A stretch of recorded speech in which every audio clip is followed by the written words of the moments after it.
Good afternoon, friends. Hope you're having a great beginning to your week. This week is the double portion of Bahar and Bichu Kaisai. We finished the book of Leviticus. We're getting ready for Shavuot. So tell me, how much real estate do you own? Everyone is focused on the price of real estate where we live.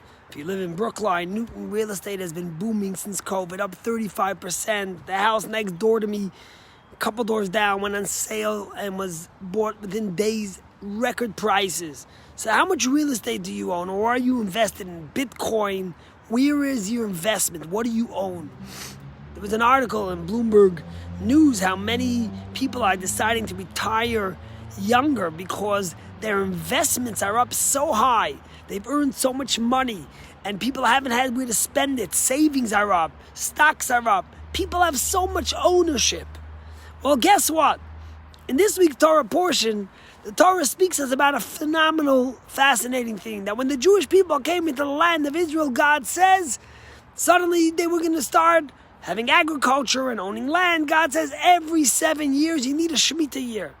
A year where the sabbatical year where the land rests.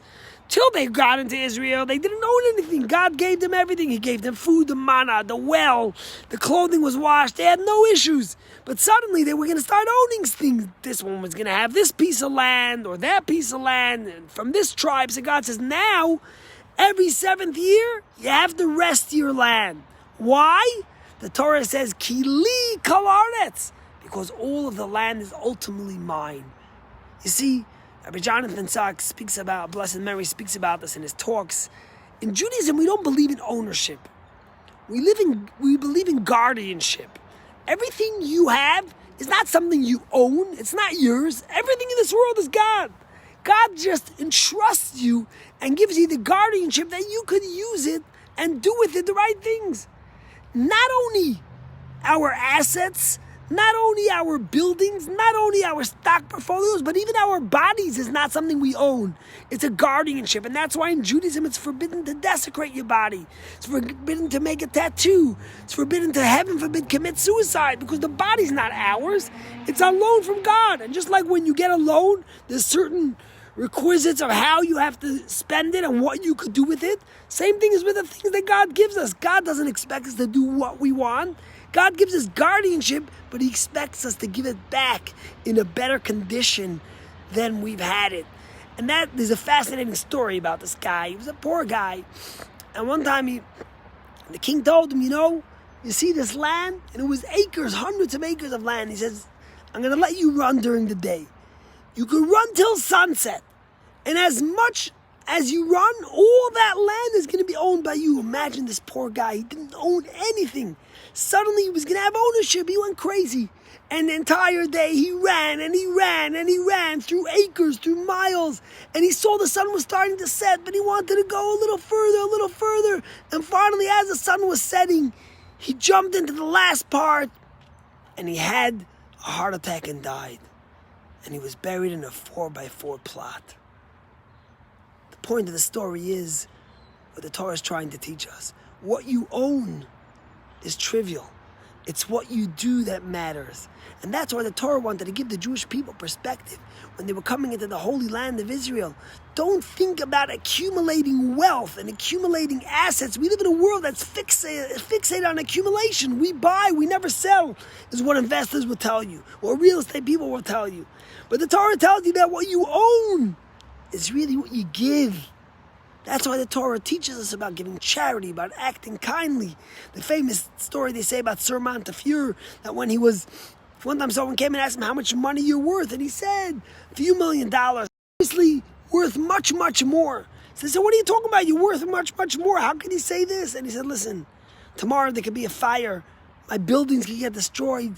The bank could take it away. I could be worth nothing.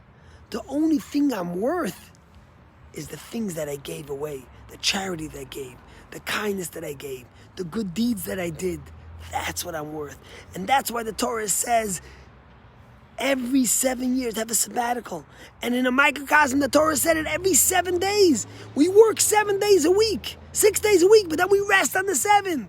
And you don't rest on the 7th to work 6 days. You work 6 days to rest. You work 6 days to be able to rest on the 7th. We work to support our family, but we want to be with God, with our family, with doing good deeds. There's a fascinating story about these two brothers. They got a big inheritance. And each one of the brothers went and they buried their inheritance somewhere in the back of their home with so much money they didn't need it. One brother was a big warrior. And one day he went to dig out and to check his inheritance.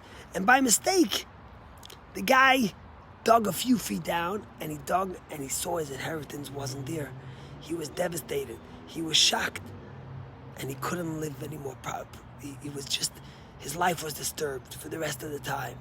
The other brother wasn't a warrior. He didn't care. He didn't need the money. He never even checked. But it turns out that someone actually stole his fortune. Yet he never worried. He never checked. And he lived so happily. And the point of the story is, why worry about things that won't make a difference in our life? The money you accumulate, the assets you get, ultimately, kili kol haaretz, it's all God's. God gives you a certain amount of time allotted on this world. He gives you a certain amount of time to impact, to make a difference. And He gives you a soul and a body and acquisitions to be able to do good with them. As long as we constantly remember that kili kol haaretz, not just on the 7th year, not just on the Sabbath, not just on the Jubilee year, but our whole life and every day, we become permeated and our conscience of the idea that God owns everything, then we'll truly own things. We'll own not material wealth, but spiritual wealth, and the impact and the kindness and the good deeds we do with others. Go out there, make a difference, and have a great day.